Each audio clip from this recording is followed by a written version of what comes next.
My husband smirked with a mean expression on his face as he handed me the divorce papers. All of this land in the mansion here are all mine! You're just in the way. Get out quickly, he said. My husband didn't bother hiding his true nature, and his blatant desires were repulsive beyond words. Fine then, I'll agree to divorce, I replied. I firmly gripped the divorce papers he handed me. My name is Kate Smith and I'll turn 32 this year.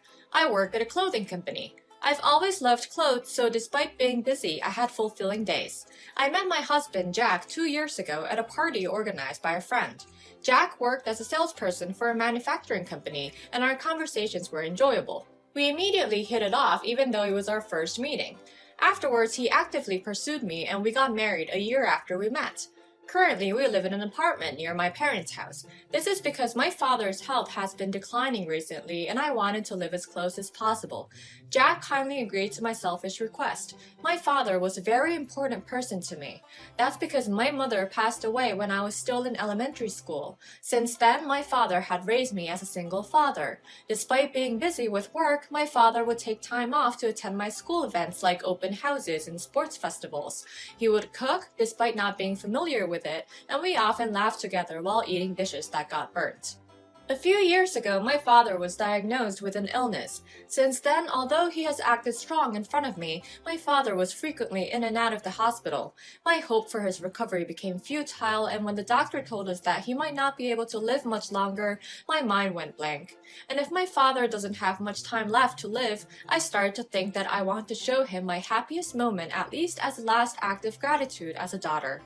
It was precisely at that time when I met Jack. After we first met at a party, we went on several dates and I introduced Jack to my father.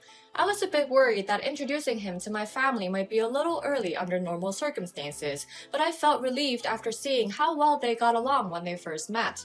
Jack and my father quickly hit it off and became comfortable with each other. Jack's parents divorced when he was young, so he grew up with just his mother. He was happy that it was really like spending time with his own father. When I told Jack about my father's health condition, he seemed really sad and he was worried about my father along with me. With that, Jack told me that he wanted to become a part of our family as soon as possible, and we ended up having a speedy marriage after 6 months of dating. Even after we got married, Jack remained kind and always cared about my father's health. My father also cherished Jack as if he was his own son, and whenever we visited my parents' house together, he was always delighted. Even after my father started needing care in his daily life, Jack actively supported us. Of course, your father is my father too. I was truly grateful to Jack for saying that with a smile. My mother-in-law also lived alone in an apartment about an hour drive away from our home.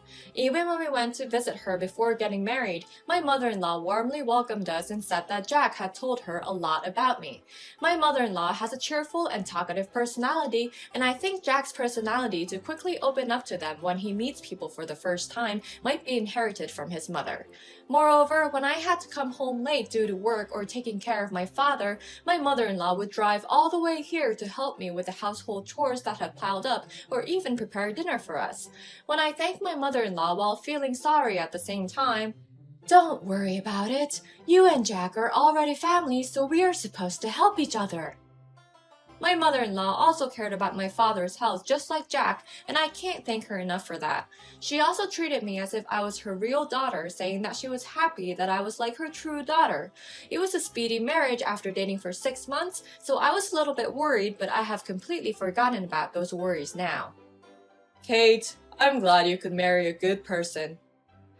When my father said happily lying on the bed, it made me very happy. I became a family with Jack and a kind mother-in-law, and I was incredibly happy.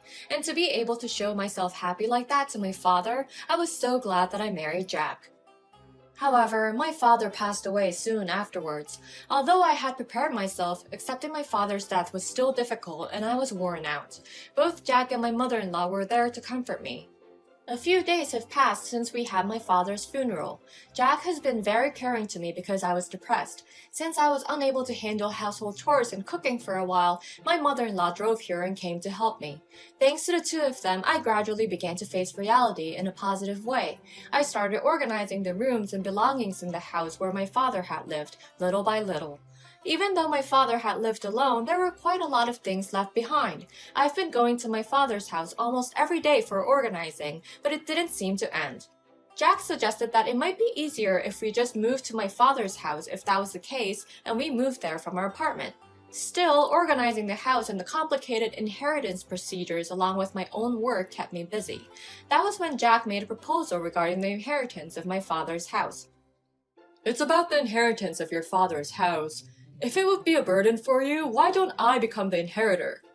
Jack spoke with a tone of concern for me. Indeed, as Jack said, I had to manage a lot of procedures and documents to inherit and manage my father's house. The house is quite spacious and it is a country-style house. My father also owned the surrounding land besides his house. I learned that after my father passed away, and the real estate company told me that it would be worth around $2 to $3 million considering the land size and location. As for his house, although it was an old house, it seemed to be a valuable country-style house and the condition was not that bad. I thought I had to demolish it, but it turned out that selling it as it is was also an option. However, as the value of the house and land increases, the complexity of the procedures also increases. Although it is not possible to change the inheritors, I was told that if the title of the house is transferred to Jack as a gift after I inherit it, he could take over the complicated procedures and management. Indeed, the documents for procedures are filled with complex legal information, and there are so many things I don't understand, and I was starting to feel a bit overwhelmed about managing them. With that in mind, I thought it would be more reassuring to entrust it to Jack, who has the knowledge. Although it involved significant amount of money and important matters, I had complete trust in Jack, who had been selflessly supporting my father all this time, and I readily accepted the proposal. However, the procedure to change the title of the house to Jack would take some time and effort, and it might take about a month, so I asked him to wait and let me take care of it until then. Of course. Once the change is done, I'll take care of everything, so let me know as soon as the procedure is completed. He responded with enthusiasm and determination. I would never have imagined at that time that I would later come to regret being grateful to Jack, who I thought cared for me so deeply. 1 month later. After work, I stopped by at the real estate agency as I needed to complete the final procedures, so I informed Jack that I might come home late. Even when I told him, he responded with a cheerful smile saying he understood. Before returning home, I called Jack and told him that I would be coming home soon. When I got home and opened the door, there stood Jack and my mother-in-law waiting for me as if they were blocking the hallway. They had expressionless faces and were staring at me without even saying hi. I sensed that something was off because my mother-in-law was here, and also they seemed a little bit different than usual, so I asked them if something had happened. Then, Jack's previously expressionless face suddenly twisted into a crude smirk. This land and this mansion are all mine now. Starting today, my mother and I will be living in this house. You're just in the way. Get out quickly. The words that came out of Jack's mouth were unbelievably harsh. I was stunned and remained silent. My mother-in-law, who had been listening beside me, also started talking with a spiteful expression. Finally, I'll be free from the trouble of taking care of you.